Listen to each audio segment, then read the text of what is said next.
इस एनिमे को स्टार्ट करने से पहले मैं बता दे रहा हूँ कि अगर तुमने आज तक ये एनिमे नहीं देखी है तो इस वीडियो को देखने के बाद तुमको इस एनिमे से प्यार हो जाएगा, क्योंकि ये एनिमे इतनी ज्यादा अच्छी है। इस एनिमे के स्टार्ट में हम एक बहुत ही बड़े स्कल को देखते हैं जो कि एक राक्षस का होता है एंड उसके ऊपर एक मूर्ति होती है द फर्स्ट विजिट किंग की, जिसने इस राक्षस को मारा होता है। इस स्कल के पास एक चर्च होता है एंड एक दिन उस चर्च के फादर को अपने गेट के सामने दो छोटे बच्चे मिलते हैं जिनको कोई वहाँ पर छोड़कर चला गया होता है। फादर समझ जाते हैं कि दोनों बच्चे अनाथ है और वो उन दोनों को अपने साथ अंदर ले आते हैं। उन बच्चों की टी शर्ट पर उनके नाम लिखे होते हैं, जिनमें से एक तो बहुत ही शांत और प्यारा होता है जिसका नाम यूनो होता है, लेकिन दूसरा वाला थोड़ा बदमाश होता है और अजीब अजीब हरकतें कर रहा होता है। एंड यही हमारी एनिमे का मेन कैरेक्टर है एंड इसका नाम है आस्था। फिर हम देखते हैं 15 साल बीत जाते हैं एंड आस्था अपनी चर्च की सिस्टर लिली को ही प्रपोज कर देता है। वो उससे कहता है मैं बड़ा होके विजिट किंग बनूंगा और आपको बहुत खुश रखूंगा, प्लीज मुझसे शादी कर लीजिए सिस्टर लिली। जिसपे सिस्टर लिली बोलती है नहीं, मैंने कितनी बार तुमसे कहा मैं तुमसे शादी नहीं कर सकती हूँ। लेकिन आस्था बहुत ज्यादा जिद्दी होता है एंड वो सिस्टर लिली से जिद करने लगता है कि वो उससे शादी कर ले। एंड सिस्टर लिली आस्था से बहुत परेशान हो जाती है और वो अपना मैजिक यूज करके आस्था को एक वाटर पंच मार देती है, जिससे आस्था वहीं पर बेहोश हो जाता है। सिस्टर लिली उसके पास जाती है और उससे पूछती है तुम ठीक तो हो ना।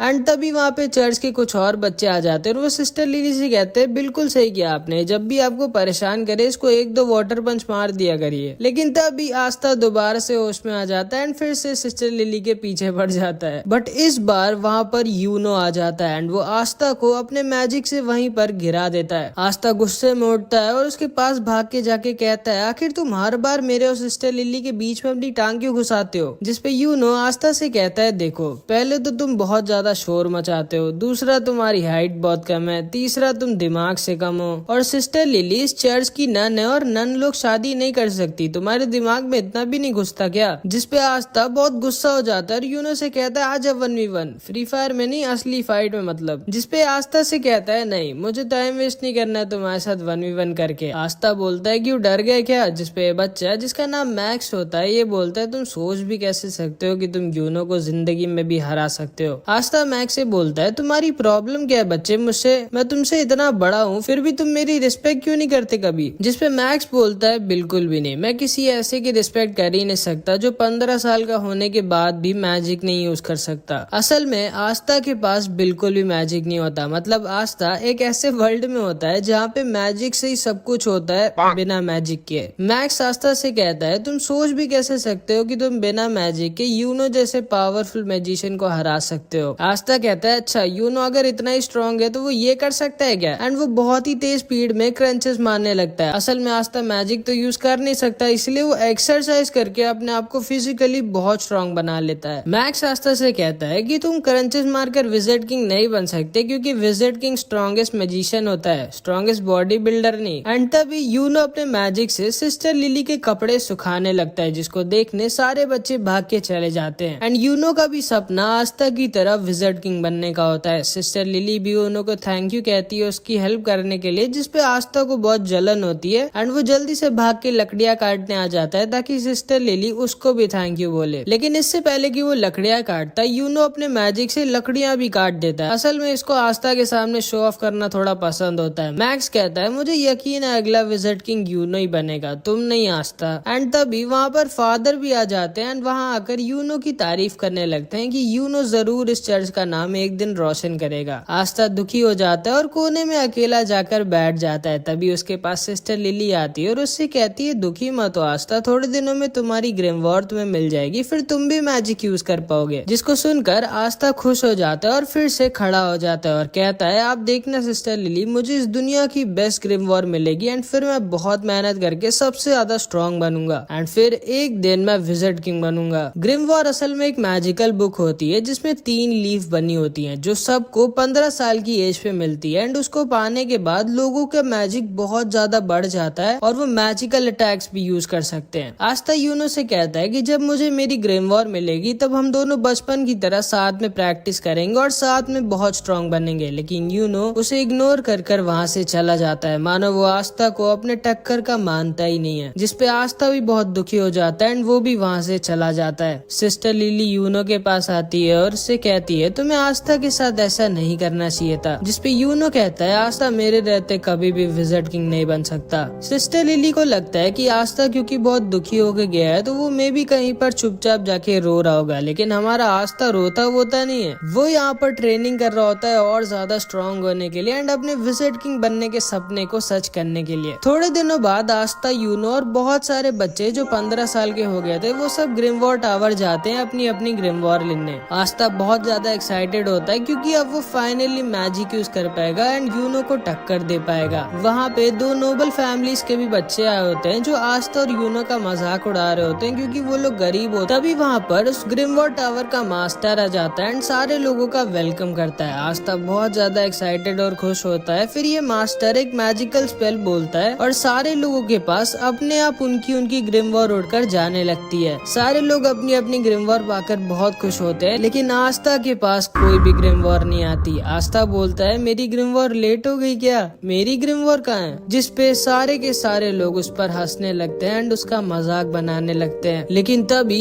यूनो के पास उसकी ग्रिमवॉर आ जाती है जो कि होती है एक 4 लीफ ग्रिमवॉर जो कि बहुत ही ज्यादा रेयर होती है एंड यही ग्रिमवॉर फर्स्ट विजिट किंग के पास भी होती है, जिसको देखकर सारे के सारे लोग शॉक्ड रह जाते हैं कि आखिर यूनो जो कि नोबल फैमिली का भी नहीं है उसको 4 लीफ ग्रिमवॉर कैसे मिल गई। यूनो उल्टा घूमता है और सबसे कहता है कि वो बनेगा अगला विजिट किंग एंड सारे के सारे लोग उसकी तारीफ करने लगते हैं। लेकिन तभी आस्था खड़ा होता है और यूनो से बोलता है नहीं तुम नहीं, मैं बनूंगा अगला विजिट किंग। जिसपे फिर से सारे के सारे लोग उस पर हंसने लगते हैं एंड उसका मजाक उड़ाने लगते हैं एंड यूनो भी आस्था को वहीं पर इग्नोर करके वहाँ से चला जाता है। इसके बाद आस्था अकेले जंगल में उल्टा लटका होता है और थोड़ा सा दुखी होता है क्योंकि ना तो सिर्फ उसके पास मैजिक है बट अब तो उसको ग्रिमवॉर भी नहीं मिली है। लेकिन इतना सब कुछ होने के बाद भी वो गिव अप नहीं करता और वो उठता है और कहता है क्या हुआ अगर मेरे को ग्रिमवॉर नहीं मिली तो मैं तब भी मेहनत करना नहीं छोड़ूंगा एंड एक दिन विजिट किंग जरूर बनूंगा। तुम बस वेट करना यूनो, मैं ही तुम्हारा राइवल हूँ एंड मैं ये तुम्हें प्रूफ करके रहूंगा। लेकिन तभी उसे एक आवाज आती है। इधर हम देखते हैं ये दोनों जलन के मारे यूनो से लड़ने आ जाते हैं एंड उससे कहते हैं आखिर तुम्हारे जैसे गरीब को 4 लीफ ग्रिमवॉर कैसे मिल सकती है एंड हम नोबल्स को नहीं, मैं जला दूंगा तुम्हारी इस ग्रिमवॉर को। एंड वो यूनो के ऊपर एक मैजिकल अटैक यूज कर देता है, लेकिन यूनो बिना अपनी ग्रिमवॉर का यूज किए ही अपने आप को डिफेंड कर लेता है, जिसको देखकर ये दोनों शॉक्ड रह जाते हैं कि आखिर यूनो इतना स्ट्रॉन्ग कैसे है। लेकिन तभी अचानक से कुछ चेन्स आके उन दोनों को पकड़ लेती हैं एंड तभी वहाँ पर एक आदमी आता है जो बोलता है तुम लोग पागल हो क्या जो इतनी रेयर चीज को जलाना चाहते हो। यूनो पूछता है कौन हो तुम, जिसपे ये बताता है मेरा नाम है स्नेक और मुझे वो चीज चाहिए जो तुम्हारे पास है। एंड तभी वो अपने मैजिक से यूनो को भी पकड़ लेता है एंड उसकी 4 लीफ ग्रिमवॉर को भी उससे छीन लेता है। यूनो बोलता है स्नेक मैंने तुम्हारा नाम सुना है, तुम एक बहुत ही स्ट्रॉन्ग और फेमस चोर हो, लेकिन तुम्हें ये तो पता ही होगा कि एक ग्रिमवॉर को केवल उसका ओरिजिनल ओनर ही यूज कर सकता है। जिसपे स्नेक कहता है हाँ मेरे को पता है कि तुम्हारी ग्रिमवॉर को तुम्हारे बिना कोई यूज नहीं कर सकता, लेकिन ब्लैक मार्केट में इस 4 लीफ ग्रिमवॉर के मेरे को बहुत पैसे मिलेंगे एंड इसीलिए मैं तुम्हारी ग्रिमवॉर चुरा रहा हूँ और माफ करना तुम्हारा विजिट किंग बनने का सपना यहीं पर खत्म होता है। एंड तभी वहाँ पर हमारा आस्था आ जाता है एंड आते गिर के अपनी बेइज्जती करा लेता है, लेकिन फिर भी वो खड़ा होता है और बोलता है क्या हो रहा है यहाँ और तुम्हारे पास 2-2 ग्रिमवॉर कैसे है। यूनो बोलता है उनमें से एक मेरी और यहाँ से जल्दी से भाग जाओ, ये बहुत स्ट्रॉन्ग है। तब आस्था सारा का सारा खेल समझ जाता है एंड वो स्नेक से कहता है चुपचाप यूनो की ग्रिमवॉर वापस कर दो। जिसपे स्नेक उससे कहता है तुम तो वही लूजर हो ना जिसको एक भी ग्रिमवॉर नहीं मिली एंड ये कहकर वो उस पर हंसने लगता है। आस्था कहता है हाँ मैं वही हूँ जिसको कोई ग्रिमवॉर नहीं मिली, लेकिन मैं वो भी हूँ जो एक दिन विजिट किंग बनेगा। एंड ये कह के आस्था स्नेक की तरफ भागता है। यूनो कहता है नहीं उससे मत लड़ना आस्था। स्नेक अपने मैजिक से आस्था पर अटैक करता है, लेकिन आस्था उसके अटैक को डॉज करके उसके पीछे आ जाता है एंड वो बस उसको एक पंच मारने वाला होता है, लेकिन तभी स्नेक की चेन्स उसको पकड़ लेती हैं एंड फिर स्नेक अपने मैजिक से आस्था को बहुत ज्यादा इंजर्ड कर देता है। आस्था मन में सोचता है कि ये तो बस एक चोर है, फिर ये इतना स्ट्रॉन्ग कैसे है, और अगर एक चोर इतना स्ट्रॉन्ग है तो फिर विजिट किंग कितना स्ट्रॉन्ग होगा। एंड फिर स्नेक उसको पीछे की दीवार पर लड़ा देता है एंड उसके पास जाकर बोलता है अपनी आंखें खोलो बच्चे, तुम मुझे 100 जन्मों में भी नहीं हरा सकते। आस्था मन में सोचता है कि ये सही तो कह रहा है, मैं चाहे जितना भी अपनी बॉडी को ट्रेन करके स्ट्रॉन्ग बना लूं, लेकिन मैं इसको भी नहीं हरा सकता। स्नेक आस्था के ऊपर हंसता है और बोलता है अपनी चेन से मैं किसी के अंदर कितना मैजिक है ये नाप सकता हूँ, और तुम्हारे तुम्हारे अंदर एक बूंद मैजिक भी नहीं है एंड इसीलिए तुम्हारे पास कोई ग्रिमवॉर नहीं आई, क्योंकि ग्रिमवॉर मैजिक को बढ़ाती है और तुम्हारे पास तो मैजिक है ही नहीं। तुम विज़र्ड किंग तो क्या, तुम कोई नॉर्मल सी जॉब भी नहीं कर सकते। शर्म करो अपनी जिंदगी पर, तुम एक बहुत ही बड़े लूजर हो। जिसको सुनकर आस्था अंदर से टूट जाता है और वो सोचने लगता है कि ये एकदम सही तो कह रहा है, मेरे अंदर ना तो मैजिक है और ना ही मेरे पास अब एक ग्रिमवॉर है, फिर आखिर मैं कैसे विज़र्ड किंग बन सकता हूँ जो कि पूरी दुनिया का सबसे स्ट्रॉन्गेस्ट मैजिशियन होता है। एंड जिंदगी में पहली बार आस्था गिव अप करने वाला होता है, लेकिन तभी यूनो चिल्लाकर बोलता है, नहीं, मैं जानता हूँ आस्था विज़र्ड किंग नहीं बनेगा, क्योंकि अगला विज़र्ड किंग तो मैं ही बनूंगा। लेकिन आस्था कोई लूजर नहीं है, वो मेरा राइवल है एंड उसके अंदर भी एक मैजिकल पावर है एंड वो है कभी भी गिव अप ना करना। एंड इसको सुनते ही आस्था के अंदर मानो दोबारा से जान आ जाती है। वो स्नेक से कहता है, दूर हट मुझसे। स्नेक उससे दूर हट जाता है एंड आस्था के पास से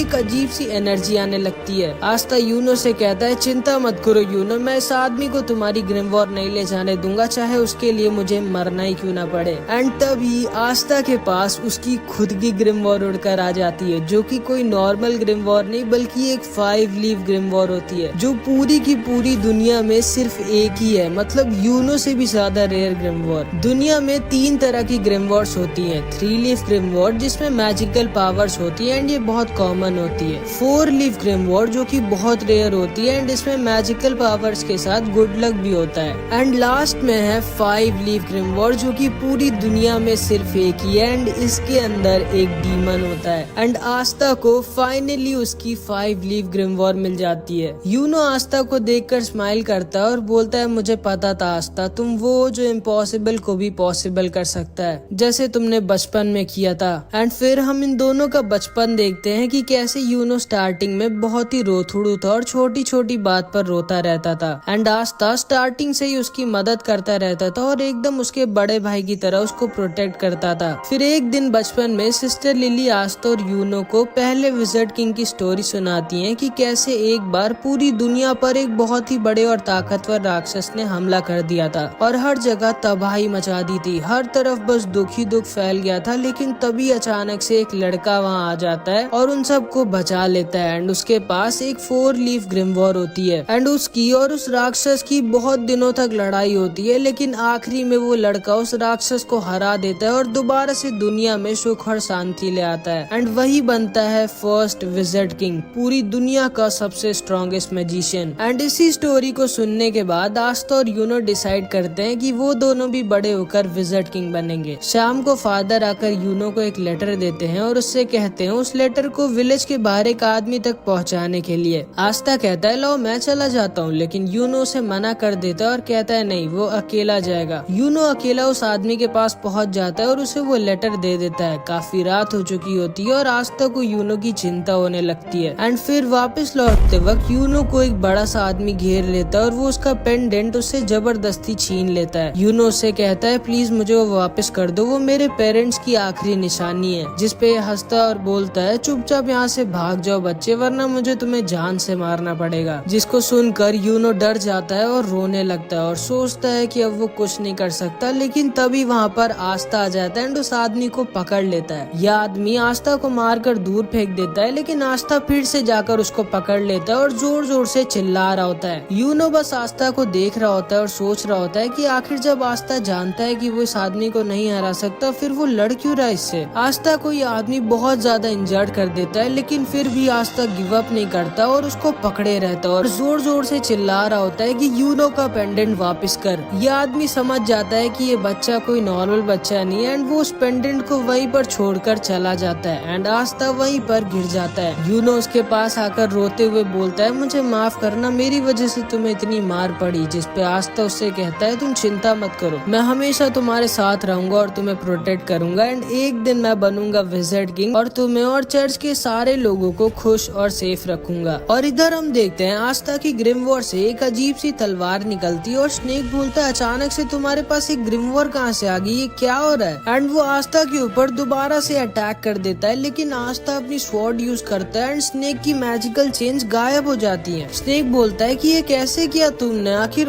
हो कौन तुम। जिस पे आस्था बोलता है, मैं वो हूँ जो एक दिन बनेगा विज़र्ड किंग। एंड ये कहकर आस्था स्नेक के ऊपर अटैक कर कर देता है एंड स्नेक की एक बार में ही बैंड बजा देता है और उसको हरा देता है। यूनो उसे देखकर हंस रहा होता है और आस्था उसके पास आकर बोलता है, ये देखो यूनो, मेरे को फाइनली मेरी ग्रिमवॉर मिल गई। यूनो आस्था से बोलता है, तो तुमने मुझे एक और बार बचा लिया आस्था, तुम्हें याद है ना वो प्रॉमिस जो हमने बचपन में किया। बचपन में जब यूनो आस्था की बात सुनता है तो वो पूछता है कि क्या मैं विजिट किंग बन सकता हूँ जबकि मैं इतना वीक हूँ। जिसपे आस्था यूनो से कहता है, हाँ, अगर तुम बहुत मेहनत करोगे और कभी भी गिव अप नहीं करोगे तो तुम क्या कोई भी विजिट किंग बन सकता है। जिसको सुनकर यूनो खड़ा होता है और बोलता है, ठीक है, मैंने भी डिसाइड कर लिया है कि आज के बाद मैं कभी भी नहीं रहूंगा एंड मैं बहुत मेहनत कर एक दिन विजिट किंग बनूंगा और तुमको और चर्च के सारे लोगों को खुश रखूंगा। जिसपे आस्था यूनो से कहता है, इसका मतलब है कि अब हम दोनों राइवल्स हैं। एंड वो दोनों एक दूसरे से प्रॉमिस करते हैं कि वो दोनों बहुत मेहनत करेंगे एंड एक दिन विजिट किंग बनेंगे। आस्था यूनो से कहता है, हाँ मुझे याद है एंड मुझे लगा था कि तुम भूल गए होगे। एंड फिर वो दोनों फिर से बचपन की तरह दोबारा से एक दूसरे से शर्त लगाते हैं ये देखने के लिए कि पहले विजिट किंग कौन बनेगा। इसके बाद हम अभी के विजिट किंग की झलक देखते हैं एंड उन 9 मैजिक नाइट्स को देखते हैं जो किंगडम में विजिट किंग के बाद सबसे ज्यादा स्ट्रॉन्ग मैजिशियंस होते हैं और इनका काम होता है किंगडम में पीस और ऑर्डर मेंटेन करके रखना। एंड इन सब की एक स्क्वाड होती है जिसको ज्वाइन करने के लिए बच्चों को एक एंट्रेंस एग्जाम देना होता है और उसी एग्जाम के लिए आस्था और यूनो दोनों ट्रेनिंग कर रहे होते हैं। इधर हम देखते हैं फादर और सिस्टर लिली ग्रिमवॉर टावर के मास्टर के पास जाते हैं एंड फादर मास्टर से पूछता है कि आखिर एंट्रेंस एग्जाम के लिए उसने यूनो के साथ आस्था का भी नाम क्यों दिया जबकि आस्था तो उस टेस्ट में पास हो भी नहीं सकता। जिसपे मास्टर उससे कहता है कि आस्था ने मुझे उसकी ग्रिमवॉर दिखाई थी और मुझसे बहुत रिक्वेस्ट किया था कि उसको एंट्रेंस एग्जाम में भेज दे, तो इसीलिए मैंने भेज दिया। फादर मास्टर से पूछते हैं कि आखिर जो ग्रिमवॉर आस्था के पास आई है वो है क्या और वो असलियत में ग्रिमवॉर है भी कि नहीं। जिसपे मास्टर उसे बताता है, मैं तुम्हें ज्यादा तो नहीं बता सकता लेकिन हाँ, उस ग्रिमवॉर की वजह से आस्था को फ्यूचर में एक बहुत बड़ी लड़ाई लड़नी होगी। फादर मास्टर से रिक्वेस्ट करने लगता है कि आस्था बहुत वीक है और उसके पास मैजिक भी नहीं है तो उसको एंट्रेंस एग्जाम में ना भेजे। जिसपे मास्टर उससे कहते हैं कि कहीं ऐसा तो नहीं कि तुम आस्था को इसलिए नहीं भेजना चाहते क्योंकि अगर वो पास हो गया तो वो यहाँ से चला जाएगा और तुम्हें उसकी याद आएगी। जिसपे फादर थोड़ा सा शर्मा जाता है और बहाने बनाने लगता है एंड सिस्टर लिली भी समझ जाती है कि फादर आस्था को सीक्रेटली बहुत प्यार करते हैं। इधर हम देखते हैं आस्था और यूनो रेस लगाते हुए चर्च वापस आ रहे होते हैं और उन दोनों के बीच में टाई हो जाता है। आस्था पूछता है, जल्दी बताओ कौन जीता। मैक्स बोलता है, यूनो जीता है। आस्था कहता है, अभी रेस खत्म नहीं हुई है, जो चर्च के अंदर पहले घुसेगा वो जीतेगा। और आस्था चर्च के अंदर घुसने वाला होता है लेकिन तभी यूनो उसे अपने मैजिक से उड़ाकर दूर फेंक देता है और रेस को जीत जाता है। रात में सोते वक्त आस्था सपने में भी यही बोल रहा होता है कि वो एक दिन विजिट किंग बनेगा। भाई ये पागल होता है विजिट किंग बनने के लिए। जिसको सुनकर मैक्स आस्था पर गुस्सा हो जाता है। अगले दिन आस्था फिर से ट्रेनिंग कर रहा होता है और उसके पास मैक्स आ जाता है। आस्था पूछता है, क्या हुआ। मैक्स बोलता है, तुम बेवकूफ हो। जिसपे आस्था उस पर गुस्सा हो जाता है और बोलता है, ये बोलने के लिए तुम चर्च से इतनी दूर मेरे पास आए हो। मैक्स उसे बोलता है कि तुम्हारे पास तो मैजिक भी नहीं है, तुम सोच भी कैसे सकते हो कि तुम मैजिक नाइट एग्जाम में पास होगे। आस्था बोलता है, अब तो मेरे पास मेरी ग्रिमवॉर है एंड अब तो मैं जरूर से मैजिक नाइट एग्जाम में पास होऊंगा और एक दिन विजिट। लेकिन तभी उसको मैक्स बीच में रोक देता है और कहता है, चुप रहो, जब देखो तब विजिट